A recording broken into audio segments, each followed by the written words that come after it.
Hello दोस्तों, स्वागत है आप सभी का ग्रिप नॉलेज स्टडी पॉइंट पर। आज इस वीडियो में हम लोग एसएससी जीडी के जीके जीएस के टॉप 25 क्वेश्चंस का डिस्कस करने वाले हैं। दोस्तों, सभी क्वेश्चंस आपके एसएससी के प्रीवियस एग्जाम में पूछे जा चुके हैं और सारे क्वेश्चंस मैंने इंपॉर्टेंट सिलेक्ट किए हुए हैं। तो दोस्तों, सभी को अपना टेस्ट लगाना है और मैं उम्मीद करूँगा कि आपको यह सेशन बिल्कुल हेल्पफुल लगे। तो चलिए स्टार्ट करते हैं आज का वीडियो पहले क्वेश्चन से।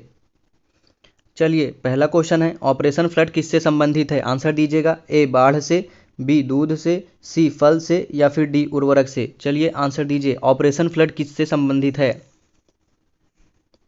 चलिए, जो लोग इसका आंसर ऑप्शन बी दे रहे हैं उनका करेक्ट हो जाएगा। ऑपरेशन फ्लड, जिसे कि हम लोग श्वेत क्रांति के नाम से भी जानते हैं, इसका संबंध दुग्ध उत्पादन से है। याद रखिएगा, इसका संबंध दुग्ध उत्पादन से है और इसकी शुरुआत 1970 में की गई थी। याद रखिएगा, इसकी शुरुआत 1970 में की गई थी। चलिए बढ़ते हैं अगले क्वेश्चन की ओर। चलिए अगला क्वेश्चन है, आंसर दीजिएगा। सौर परिवार का सबसे बड़ा ग्रह है? ए पृथ्वी, बी मंगल, सी शनि या फिर डी बृहस्पति। चलिए आंसर दीजिए, सौर परिवार का सबसे बड़ा ग्रह कौन सा है? चलिए, जिन लोगों ने इसका आंसर ऑप्शन डी दिया है उनका राइट हो जाएगा। सौर परिवार का सबसे बड़ा ग्रह बृहस्पति है। याद रखिएगा, सौर परिवार का सबसे बड़ा ग्रह बृहस्पति है। ऑप्शन डी इस क्वेश्चन का राइट हो जाएगा। अगला क्वेश्चन है, नेशनल स्कूल ऑफ ड्रामा निम्नलिखित में से किस शहर में स्थित है? ए मुंबई, बी नई दिल्ली, सी भोपाल या फिर डी कोलकाता।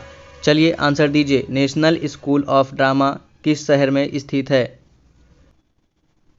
चलिए, जो लोग इसका आंसर ऑप्शन बी दे रहे हैं उनका राइट हो जाएगा। नेशनल स्कूल ऑफ ड्रामा नई दिल्ली में स्थित है। याद रखिएगा, नेशनल स्कूल ऑफ ड्रामा की स्थापना वर्ष 1959 में की गई थी। याद रखिएगा, वर्ष 1959 में नेशनल स्कूल ऑफ ड्रामा की स्थापना की गई थी। अगला क्वेश्चन है, हमारा राष्ट्रगान पहली बार कब और कहाँ गाया गया था? ए 24 जनवरी 1950 इलाहाबाद में, बी 24 जनवरी 1950 दिल्ली में, ऑप्शन सी है 25 दिसंबर 1942 को कोलकाता में या फिर ऑप्शन डी है 27 दिसंबर 1911 को कलकत्ता में। चलिए आंसर दीजिए, हमारा राष्ट्रगान सबसे पहले कब और कहाँ गाया गया? चलिए, जिन लोगों ने इसका आंसर ऑप्शन डी दिया है उनका राइट हो जाएगा। हमारा राष्ट्रगान सबसे पहले 27 दिसंबर 1911 को कलकत्ता में गाया गया। याद रखिएगा, 27 दिसंबर 1911 को कलकत्ता में गाया गया। ऑप्शन डी इस क्वेश्चन का राइट हो जाएगा। चलिए बढ़ते हैं अपने नेक्स्ट क्वेश्चन की ओर। क्वेश्चन है, पहले भारतीय कमांडर इन चीफ थे? ऑप्शन ए है जनरल के एस थिम्मैया, ऑप्शन बी है जनरल के एम करियप्पा, ऑप्शन सी है SHF जे मानेकशॉ, ऑप्शन डी है उपरोक्त में से कोई नहीं। चलिए आंसर दीजिए, कौन पहले भारतीय कमांडर इन चीफ कौन थे?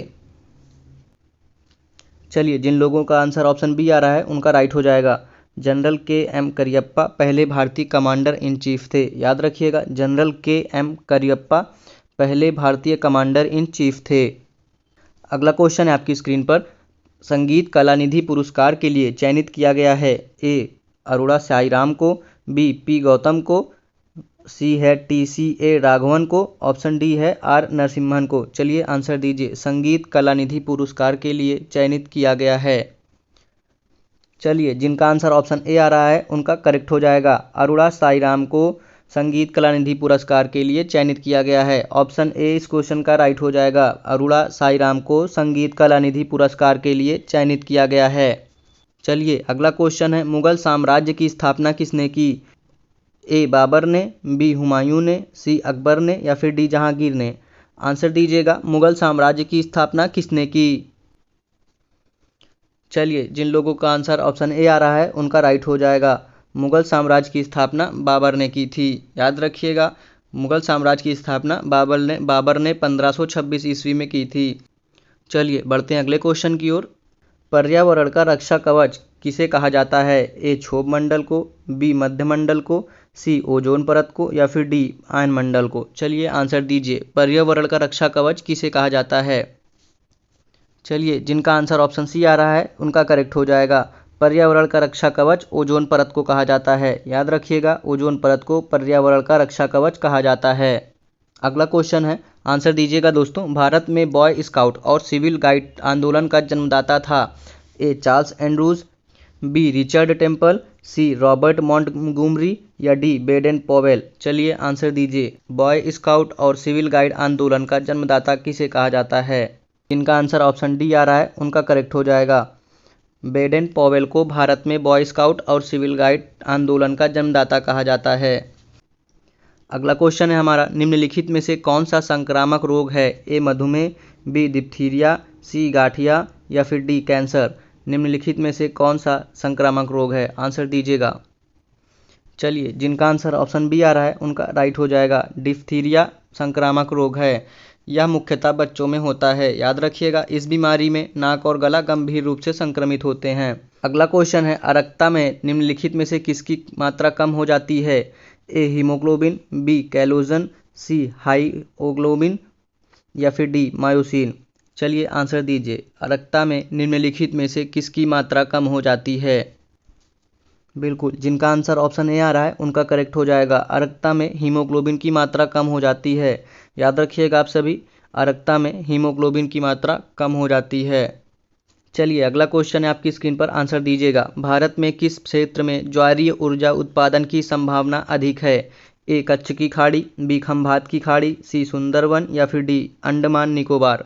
आंसर दीजिएगा, किस क्षेत्र में ज्वारीय ऊर्जा उत्पादन की संभावना अधिक है?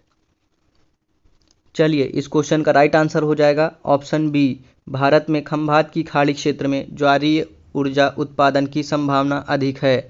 याद रखिएगा, खंभात की खाड़ी क्षेत्र में ज्वारीय ऊर्जा उत्पादन की संभावना अधिक है। चलिए अगला क्वेश्चन है, आंसर दीजिएगा। बोरलॉग पुरस्कार किस क्षेत्र में दिया जाता है? ए कृषि, बी विज्ञान, सी साहित्य, डी चलचित्र। आंसर दीजिएगा, बोरलॉग पुरस्कार किस क्षेत्र में दिया जाता है? तो याद रखिएगा, बोरलॉग पुरस्कार का संबंध कृषि से है। ऑप्शन ए राइट हो जाएगा। याद रखिएगा, नॉर्मन बोरलॉग अमेरिकी कृषि वैज्ञानिक थे जिन्हें जो है हरित क्रांति का जनक भी कहा जाता है। याद रखिएगा, नॉर्मन बोरलॉग को हरित क्रांति का जनक भी कहा जाता है। अगला क्वेश्चन है, सती प्रथा के खिलाफ किसने कानून बनाया था? A lord Dalhousie, B lord Canning, C lord William Bentinck या फिर डी लॉर्ड रिपन। आंसर दीजिएगा, सती प्रथा के खिलाफ किसने कानून बनाया था? चलिए जो लोग इसका आंसर ऑप्शन सी दे रहे हैं उनका राइट हो जाएगा। लॉर्ड विलियम बेंटिक ने 1828 ईस्वी में एक कानून पारित कर भारत में प्रचलित सती प्रथा पर पूरी तरह से रोक लगा दी थी। याद रखिएगा, ऑप्शन सी इस क्वेश्चन का राइट हो जाएगा। अगला क्वेश्चन है आपके सामने स्क्रीन पर, आंसर दीजिएगा। भारत की सिलिकॉन घाटी किस नगर में स्थित है? ए महाराष्ट्र, बी बेंगलुरु, सी हैदराबाद या फिर डी मुंबई। चलिए आंसर दीजिए, सिलिकॉन घाटी किस नगर में स्थित है? चलिए जिनका आंसर ऑप्शन बी आ रहा है उनका राइट हो जाएगा। सिलिकॉन घाटी बेंगलुरु में स्थित है। ऑप्शन बी इस क्वेश्चन का राइट हो जाएगा। सिलिकॉन घाटी बेंगलुरु में स्थित है। चलिए अगला क्वेश्चन है, संविधान के किस अनुच्छेद के तहत पंचायती राज्य गठन का प्रावधान है? ए अनुच्छेद 237, बी अनुच्छेद 243, सी अनुच्छेद 252 या फिर डी अनुच्छेद 263। चलिए आंसर दीजिए, किस अनुच्छेद के तहत पंचायती राज्य गठन का प्रावधान है? चलिए जिनका आंसर ऑप्शन बी आ रहा है उनका राइट हो जाएगा। अनुच्छेद 243 के तहत पंचायती राज्य गठन का प्रावधान है। याद रखिएगा, अनुच्छेद 243 के तहत पंचायती राज्य गठन का प्रावधान है। अगला क्वेश्चन है, भारत के उपराष्ट्रपति पद पर लगातार 2 बार कौन रहा था? पहला ऑप्शन है doctor S Radhakrishnan, option B है Shri R Venkataraman, option C है शंकर दयाल शर्मा या ऑप्शन डी है श्री वी गिरी। चलिए आंसर दीजिए। चलिए जो लोग इसका आंसर ऑप्शन ए दे रहे हैं उनका राइट हो जाएगा। डॉक्टर एस राधाकृष्णन उपराष्ट्रपति के पद पर लगातार 2 बार रहे हैं। याद रखिएगा, डॉक्टर एस राधाकृष्णन उपराष्ट्रपति के पद पर लगातार 2 बार रहे हैं। चलिए अगला क्वेश्चन है, आंसर दीजिएगा। भारत में बायोमास किससे प्राप्त किया जा सकता है? ए मूंगफली के छिलके से, बी गन्ने की खोई से या फिर सी चावल के छिलके से या फिर डी उपरोक्त सभी। आंसर दीजिएगा, भारत में बायोमास किससे प्राप्त किया जा सकता है? चलिए जिन लोगों ने इसका आंसर ऑप्शन डी दिया है उनका करेक्ट हो जाएगा।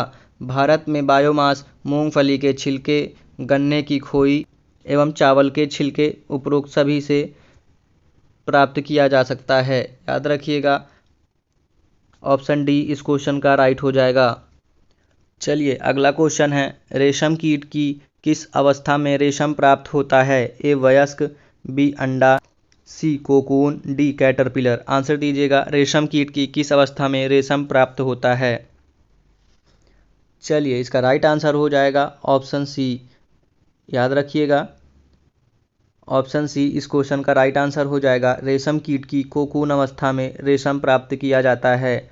जब कोकून पूरी तरह तैयार हो जाता है, यहाँ लार्वा का विकास होता है, तो रेशम निकालने की प्रक्रिया आरंभ होती है।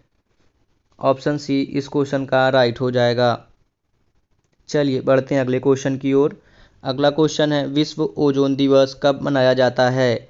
ए 14 दिसंबर, बी 3 अक्टूबर, या फिर डी 31 अक्टूबर, या फिर डी 16 सितंबर। चलिए आंसर दीजिए। चलिए, जिन लोगों ने इसका आंसर ऑप्शन डी दिया है उनका राइट हो जाएगा। 16 सितंबर को विश्व ओजोन दिवस मनाया जाता है। याद रखिएगा, 16 सितंबर को विश्व ओजोन दिवस मनाया जाता है। अगला क्वेश्चन है, आंसर दीजिएगा। भारतीय संविधान में लोकसभा तथा राज्यसभा के सदस्यों की अधिकतम संख्या कितनी निर्धारित की गई है? ए 500 और 250, बी 525 और 270, सी है 537 और 275, या फिर डी है 545 और 250। चलिए आंसर दीजिएगा। भारतीय संविधान में लोकसभा और राज्यसभा के सदस्यों की अधिकतम संख्या कितनी निर्धारित की गई है? चलिए, जिन लोगों ने इसका आंसर ऑप्शन डी दिया है उनका राइट हो जाएगा। भारतीय संविधान में लोकसभा और राज्यसभा के सदस्यों की अधिकतम संख्या क्रमशः 545 एवं 250 है। याद रखिएगा, ऑप्शन डी इस क्वेश्चन का राइट हो जाएगा। चलिए अगला क्वेश्चन है, भारत में आधुनिक काल में स्थानीय स्वशासन का आरंभ किसके प्रशासन में संबंध है? A lord Ripon, B lord Irwin, या फिर सी लॉर्ड डफरिन, या फिर डी लॉर्ड कैनिंग। आंसर दीजिएगा। भारत में आधुनिक काल में स्थानीय स्वशासन का आरंभ किसके प्रशासन से संबद्ध है? चलिए, जिन लोगों ने आंसर ए दिया है उनका करेक्ट हो जाएगा। भारत में आधुनिक काल में स्थानीय स्वशासन का आरंभ लॉर्ड रिपन के शासनकाल में प्रारंभ हुआ था। याद रखिएगा, लॉर्ड रिपन की नीति भारत के प्रति हमेशा उदार रही है। ऑप्शन ए इस क्वेश्चन का राइट हो जाएगा। अगला क्वेश्चन है आपके सामने स्क्रीन पर, आंसर दीजिएगा। निम्नलिखित में से किस प्रकार की बेरोजगारी भारतीय कृषि में सामान्य है? ए अस्थायी, बी संरचनात्मक, सी प्रच्छन्न, या फिर डी चक्रीय। आंसर दीजिएगा। निम्नलिखित में से किस प्रकार की बेरोजगारी भारतीय कृषि में सामान्य है? चलिए, जिन लोगों ने इसका आंसर ऑप्शन सी दिया है उनका राइट हो जाएगा। प्रच्छन्न बेरोजगारी भारतीय कृषि में सामान्य है। याद रखिएगा, प्रच्छन्न बेरोजगारी भारतीय कृषि में सामान्य है। चलिए अगला क्वेश्चन है, आंसर दीजिएगा। शिवाजी के राज्य की राजधानी थी? ए सिंहगढ़, बी रायगढ़, सी पंढरपुर, या फिर डी पूना। आंसर दीजिएगा। शिवाजी के राज्य की राजधानी थी। चलिए याद रखिएगा, शिवाजी की राजधानी रायगढ़ थी। ऑप्शन बी इस क्वेश्चन का राइट हो जाएगा। चलिए अगला क्वेश्चन है, आंसर दीजिएगा। अकबर के दरबार में सबसे प्रसिद्ध संगीतकार तानसेन का मूल नाम था? ए लाल कुलवंत, बी बंदा बहादुर, सी रामतनु पांडे, या फिर डी मार्कंडेय पांडे। आंसर दीजिएगा। प्रसिद्ध संगीतकार तानसेन का मूल नाम था। चलिए, जिन लोगों ने इसका आंसर ऑप्शन सी दिया है उनका राइट हो जाएगा। रामतनु पांडे प्रसिद्ध संगीतकार तानसेन का मूल नाम था। याद रखिएगा, प्रसिद्ध संगीतकार तानसेन का मूल नाम रामतनु पांडे था। इस क्वेश्चन का राइट आंसर हो जाएगा ऑप्शन सी। तो दोस्तों, ये थे आपके एसएससी जीडी के जीके जीएस सेक्शन से 25 क्वेश्चंस। आप हमें बताइएगा कि इन 25 क्वेश्चंस में आपका स्कोर कितना है। और वीडियो अगर आप लोगों को पसंद आई हो तो वीडियो को लाइक शेयर करिए। चैनल पर नए हो, वीडियो पहली बार देख रहे हो तो दोस्तों को सब्सक्राइब जरूर कर लीजिए। धन्यवाद।